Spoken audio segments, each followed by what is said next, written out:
যে এই ফর্সা হইছে পোনা মাছ আবার ফর্সা নাই লাই না, কিন্তু রাত্রি যেটা এটা বিপদে পড়ে যায়।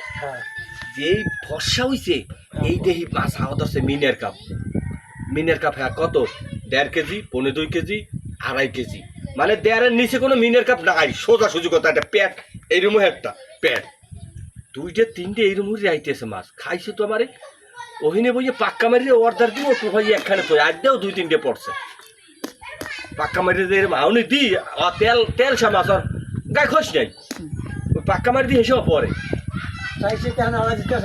হ্যাঁ প্রায় 8-10টা পাইছি।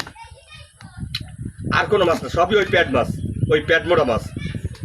তারপরে আমি কই আমার চাই মাছ বাড়া লাগবে। হ্যাঁ পারো যদি জাল বাইতাম আর নাহলে 3000 টাকার মাছ পাইতাম যদি আমি বাইতাম। জাল বানছি আর হলো কি 5 কোটি চাই পেতে লাগবে।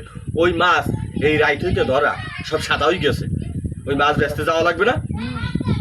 চাই সুই তুললে আইয়া যাতে যাতে আর কি নলেজে আছে আমার ভালো ভালো মাছ বাজে সেই সব চাই তুলছে, আর কোনো চাই তুলি নেই। তুললে আইয়ে এর মধ্যে দেখি চাই তুললে সেই ফের ইব্রাহিম যাইয়ে 3000 বেচছে। হেই এর পর ইব্রাহিম গেছে ফর্সা মর্সা হয়ে গেছে সব বাজারে যাবো মাছ বাঁচতে আছে।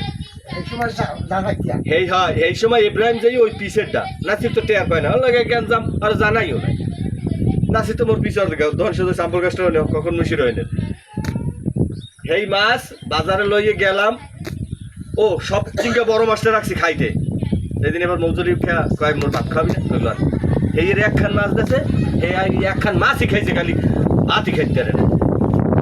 সব চিংকা বড় আর কি রাখছি মাছ 16,000 টাকা।